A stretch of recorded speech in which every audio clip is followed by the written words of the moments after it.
বিচার চাই এবং প্রমাণ হবে সামিরা দোষী, সামিরা খুনি। জনপ্রিয় নায়ক সালমান শাহ হত্যা মামলায় তার সাবেক স্ত্রী সামিরা হককে গুলশান থেকে গ্রেফতার করেছে গোয়েন্দা পুলিশ, নিশ্চিত করেছে ডিএমপির মিডিয়া অ্যান্ড পাবলিক রিলেশনস বিভাগ। দিকে চিত্রনায়ক সালমান হত্যার ৩০ বছর পর আটক হয়েছে তার স্ত্রী সামিরা। খলনায়ক ডনের দেওয়া তথ্যের ভিত্তিতে আটক হয় সামিরা হক।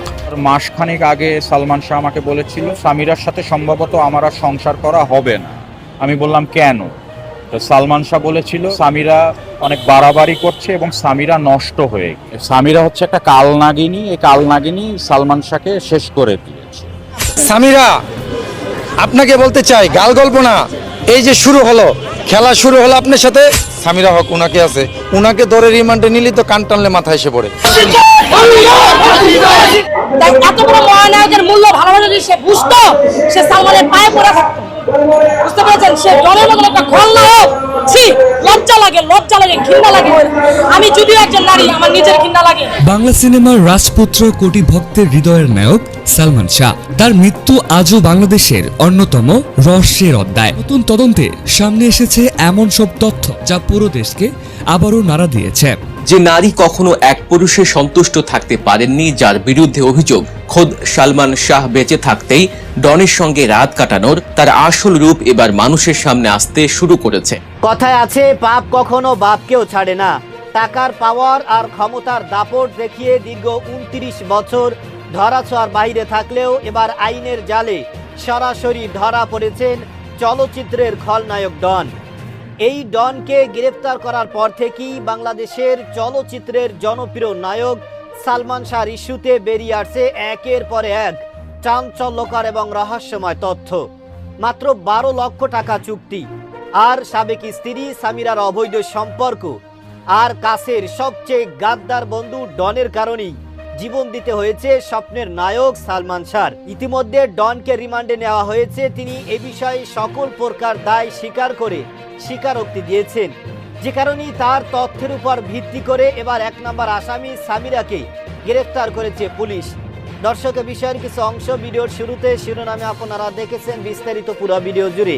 তার আগে আমার একটা অনুরোধ, যারা আমাদের চ্যানেলে নতুন আসছেন চ্যানেলটি সাবস্ক্রাইব করে ওয়াল ক্লিক করে বেল আইকনটি বাজিয়ে দিন। দর্শক, চলুন দেখে আসি সালমান শাহর ইস্যুতে চাঞ্চল্যকর এবং রহস্যময় কিছু তথ্য ফাঁস হয়েছে, যা দেখলে রীতিমতো আপনিও চমকে যাবেন। ভিডিওটা অত্যন্ত গুরুত্বপূর্ণ, তাই ধৈর্য ধরে একটি লাইক এবং পুরো ভিডিওটা শেষ পর্যন্ত দেখতে থাকুন। ৩ দশক পেরিয়েও সালমান শাহর মৃত্যুর রহস্য যেন কাটছে না, বরং নতুন বক্তব্যে পুরনো প্রশ্নগুলো যেন আরো জটিল হয়ে উঠছে। এদিকে খল অভিনেতা ডনকে ঘিরে নতুন করে সামনে আসছে আরো নানা প্রশ্ন।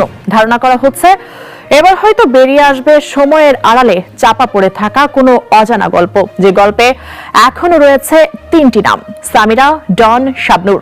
তদন্ত যত এগোচ্ছে রহস্যের পর্দা যেন ততই ঘনীভূত হচ্ছে।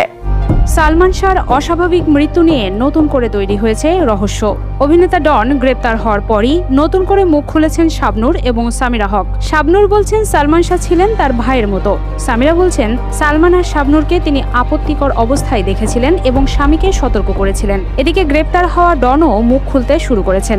রহস্য উদ্ঘাটনে কি আরও রহস্য ঘনীভূত হচ্ছে? একজন বাংলা সিনেমার ক্ষণজন্মা নায়ক, একজন নায়িকা যার সঙ্গে জুটি বেঁধে রূপালী পর্দায় তৈরি করেছিলেন একের পর এক ইতিহাস, আর একজন স্ত্রী যার চোখে সেই সম্পর্কের গল্প ছিল সম্পূর্ণ ভিন্ন। সালমান শাহ, শাবনূর, সামিরা হক আর ডন, 4টি নাম, 4 ধরনের বয়ান, আর তাদের ঘিরে 3 দশক ধরে জমে থাকা অসংখ্য প্রশ্ন। কেউ বলেন সম্পর্ক ছিল ভাই বোনের মতো, কেউ বলেন সেই সম্পর্ক ছিল বন্ধুত্বের চেয়েও গভীর, আবার কেউ বলেন এসবের আড়ালে ছিল এমন এক গল্প যার শেষটা আজও অন্ধকারে ঢাকা। মাত্র 4 বছরের ক্যারিয়ারে সালমান শাহ অভিনয় করেন 27টি চলচ্চিত্রে, এর মধ্যে শাবনূরের সঙ্গেই তার সিনেমা 14টি। পর্দার প্রেম এতটাই বিশ্বাসযোগ্য ছিল যে একসময় সেই প্রেম আর সিনেমার পর্দায় সীমাবদ্ধ আছে কিনা এ প্রশ্নই ছড়িয়ে পড়ে বাস্তব জীবনে। কিন্তু এত বছর পর শাবনূরের উত্তর একেবারেই ভিন্ন। সালমানকে আমি ভাই ছাড়া অন্য চোখে দেখিনি, দাবি শাবনুরের ভাষ্য অনুযায়ী সালমানের স্ত্রী সামিরা হকও একসময় ছিলেন তার ঘনিষ্ঠ বন্ধু। একসঙ্গে শুটিং, পোশাক বাছাই, চুড়ি পরিয়ে দেয়া, সব মিলিয়ে সম্পর্কটা ছিল বন্ধুত্বপূর্ণ। তাহলে প্রশ্ন, যদি সম্পর্ক এতটাই স্বাভাবিক থাকে তাহলে এত বছরের গুঞ্জনের শুরু কোথায়? অন্যদিকে সামিরার বক্তব্য ভিন্ন।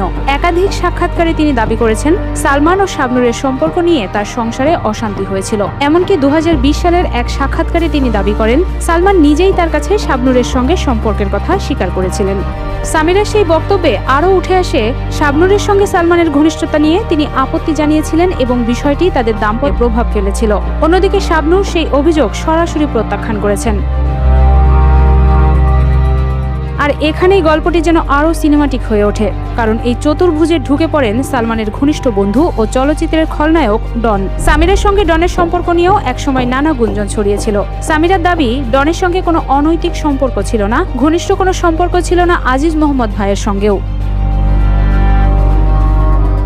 অর্থাৎ বাইরে থেকে মনে হতে পারে একটি গল্পে 4 জন মানুষ একটি রহস্যের 4 কোণে দাঁড়িয়ে আছেন, কিন্তু বাস্তবে সেখানে রয়েছে পরস্পর বিরোধী বক্তব্য, পুরনো সংবাদ, ছবি, গুঞ্জন আর অসংখ্য অনুত্তরিত প্রশ্ন। আর এই গল্পের কেন্দ্রে ছিলেন সালমান শাহ।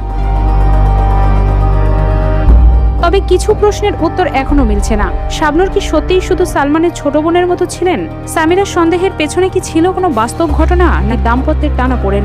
ডনের সঙ্গে সামিরার সম্পর্ক নিয়ে যে গল্প ছড়িয়েছিল তা কতটা সত্য আর কতটা গুজব? আর সালমান শাহের মৃত্যুর সঙ্গে এই সম্পর্কগুলোর আদৌ কোনো যোগসূত্র ছিল কিনা, এই প্রশ্নগুলোর উত্তর কোনোভাবেই মিলছে না। আমরা যেদিন জানতে পারলাম যে গত কয়েকদিন আগে যে ডন, খল অভিনেতা ডন গ্রেপ্তার হয়েছে, তারপর থেকে আসলে আমাদের সালমান ভক্তদের মানে ঈদের আনন্দের মতো লেগে গেছে। আসলে দেখেন, গত 30 বছর যাবত আমাদের একটা অপেক্ষা, 30 বছর যাবত মানে একটা আসামিকে একটা টাচ পর্যন্ত করতে পারে না কেউ, ধরা তো দূরের কথা। এখন যখন উনি গ্রেফতার হলো তখন মানে আমরা শোনার পর খুব আমাদের সালমান ভক্তদের খুবই ভালো লাগতেছে, অনেক ভালো লাগতেছে, কিন্তু মনের ভিতরে একটা শঙ্কা এটাও হইতেছে যে অ্যাকচুয়ালি কি আসলে ওনার বিচারটা হবে? এখনো তো ধরেন ওনাকে কোনো রিমান্ড থেকে শুরু করে কিছুই হয়নি, বরং ওনাকে আজকে আবার দেখলাম যে ওনার পক্ষে একজন আইনজীবী দাঁড়াইছে, আজকে তার জন্য জামিনের আবেদন করা হয়েছে। যদিও আদালতকে অসংখ্য ধন্যবাদ যে জামিন তারা দেয় নাই। তারপর দেখেন মাত্র 2-1 দিনের ব্যাপার, এই মুহূর্তে মানে ওনার রিমান্ড তো দূরের কথা, ওনাকে জামিনের একটা পায়তারা করতেছে উনি। তো আসামিদের হাত অনেক লম্বা। তো আমি বলবো মানে ডন কি মানে ওনার কি মস্তিষ্কে কোনো সমস্যা, যে একটা আসামির গত 2025 সালের 20 অক্টোবর থেকে তার দেশ ত্যাগ করার নিষেধাজ্ঞা জারি হয়েছে, সেই আসামি কিভাবে পাসপোর্ট করে, কিভাবে মানে সৌদি যাওয়ার মানে হজ করার পরিকল্পনা করে, কিভাবে সে ওই বিমানবন্দরে যায়? তো উনি কি মানে ওভার কনফিডেন্টে এই কাজটা করতে চাচ্ছে? মানে এটা আমার মোটেই মাথায় আসতেছে না। সুস্থ মস্তিষ্কের মানুষ তো এভাবে এই কাজ করতে পারে না। এখন ওনাকে রিমান্ডে নেওয়াটাই তো 100% জরুরি। ওই যে বলে যে মানে কান টানলে মাথা আসে, যে সামিরাকে 20 অক্টোবর থেকে পাওয়া যাচ্ছে না 2025 সাল থেকে, উনি আবার শুনছি নাকি বোরখা টোরখা পরে বাইরে বের হতে বের হতেই পারে, যেহেতু উনি পাবলিকলি একটা ফেস যদি সামনে আসে, আমাদের সালমান ভক্তরা ওনাকে হ্যারাস করতে পারে ওনাকে। তো সেটা তো ঘটনা না। ঘটনা হচ্ছে যে ওনাকে যদি এখন রিমান্ডে দেওয়া হয় তাহলে কিন্তু একে একে প্রত্যেকটা আসামি বের হয়ে আসবে। মানে ওনার রিমান্ড এখন অত্যন্ত জরুরি এবং সালমান ভক্তরা আমরা রিমান্ড দাবি করছি এবং ওনার রিমান্ডের দাবিতে জামিন যাতে না মঞ্জুর করা হয় সেজন্য আমরা কিন্তু অলরেডি একটা মানববন্ধনের আয়োজন করার পরিকল্পনা করেছি। তো আমাদের সমগ্র দেশবাসীর দাবি, ওনার জামিন মঞ্জুর করা যাবে না, ওনাকে অবশ্যই রিমান্ডে নিতে হবে। ওনাকে রিমান্ডে নিলেই এই সালমান হত্যার অর্ধেক রহস্য বের হয়ে আসে। সে হচ্ছে একজন আসামি, 100% সালমান হত্যার সাথে জড়িত, 100% আসামি। সে চাইছিল যে দেশটা ত্যাগ করতে। দর্শক, আপনারা জানেন স্বপ্নের নায়ক সালমান শাহর ইস্যুকে কেন্দ্র করে সামাজিক যোগাযোগের মাধ্যমে তুমুল আলোচনা এবং সমালোচনার ঝড় উঠেছে। বিশেষ করে বাংলাদেশের চলচ্চিত্রের খলনায়ক ডন, তিনি উমরা হজ করার উদ্দেশ্যে নাটক সাজিয়ে বাংলাদেশ ছাড়তে চেয়েছেন এবং পালাতে চেয়েছেন। কিন্তু কথায় আছে যে ক্ষমতার দাপট আর টাকার পাওয়ার এগুলো বেশি দিন থাকে না। তিনি দীর্ঘ 29 বছর এই ক্ষমতার পাওয়ার দেখিয়ে, টাকার পাওয়ার দেখিয়ে পুলিশ প্রশাসনের নাকের ডগা দিয়ে ঘুরে বেড়াচ্ছিলেন। কিন্তু বাংলাদেশ ছেড়ে পালাতে গিয়ে তিনি ইতিমধ্যে আইনের জালে ধরা পড়েছেন এবং তিনি কিন্তু সকল প্রকার দায় স্বীকার করেছেন। এই যে সালমান শাহ, তিনি কিন্তু নিজেকে নিজে শেষ করে দেয়নি, বরং তাকে পূর্ব পরিকল্পিতভাবে মাত্র 12 লক্ষ টাকা চুক্তি করে এবং তার সাবেক স্ত্রী সামিরার সাথে অবৈধ সম্পর্কের কারণেই সব কিছু মিলিয়েই কিন্তু এই স্বপ্নের নায়ক সালমান শাহকে জীবন দিতে হয়েছে, যে কারণে তার পরিবার, বিশেষ করে তার মা নীলা চৌধুরী এবং তার মামা আলমগীর কুমকুম, তারা আজ থেকে প্রায় 29 বছর আগে এই নায়কের জন্য লড়াই করে যাচ্ছেন, সংগ্রাম করে যাচ্ছেন। তাদের কথা হচ্ছে যে আমার ছেলে নিজেকে নিজে শেষ করতে পারে না, তাকে শেষ করা হয়েছে। আলমগীর কুমকুম তিনি বলেছেন, আমার ভাগ্নে এমন নয় যে তিনি নিজেকে নিজে শেষ করে দিবেন, বরং তাকে পূর্ব পরিকল্পিতভাবে তার স্ত্রী এবং এই যে তার কাছের যারা বন্ধুরা রয়েছেন, গাদ্দার ডন, আরও এর সাথে অনেকেই কিন্তু জড়িত আছে, তারা পূর্ব পরিকল্পিতভাবে শেষ করে দিয়েছেন। সুতরাং কথায় আছে, সত্য প্রকাশ পাবে আজ অথবা কাল। এদেশের হাজারো ভক্তের মাঝে যেই দ্বিধাদ্বন্দ্ব রয়েছে সেটা কিন্তু এখনই প্রকাশ হতে চলেছে। ইতিমধ্যে ডনকে গ্রেফতার করা হয়েছে এবং এই ঘটনায় আরও একের পর এক চাঞ্চল্যকর এবং রহস্যময় তথ্য বেরিয়ে আসছে।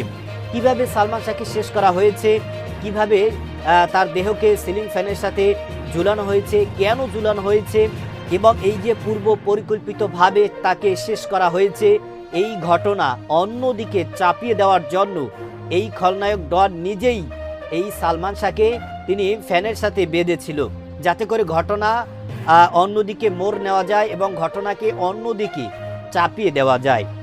সুতরাং এই যে বা যারাই অন্যায় করেছে, দীর্ঘ 29 বছর পর হলেও তাদের বিচার যাতে করে বাংলার জমিনে হয়, যাতে করে আর কেহই বাংলাদেশের যারা মহামনীষী রয়েছে, কোনো মানুষকেই, অতি সাধারণ থেকে সাধারণ মানুষকেও যেন এভাবে দুর্নীতি করে, অন্যায় করে, অপরাধ করে তাদেরকে শেষ করা না হয়, এটা এদেশের জনগণের দাবি।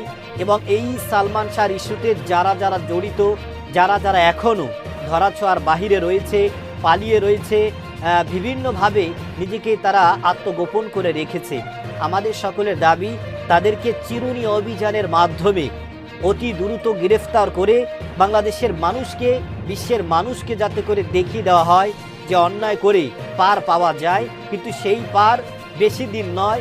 এবং এই অন্যায় করে, অপরাধ করে যারা আসামিরা রয়েছে তারা কয়েক বছর পার পেলেও অবশেষে শেষমেশ তাদেরকে আইনের জালে ধরা পড়তে হয় এবং তাদের বিচার বাংলার জমিনেই দিবালকে প্রকাশ্যে হয়।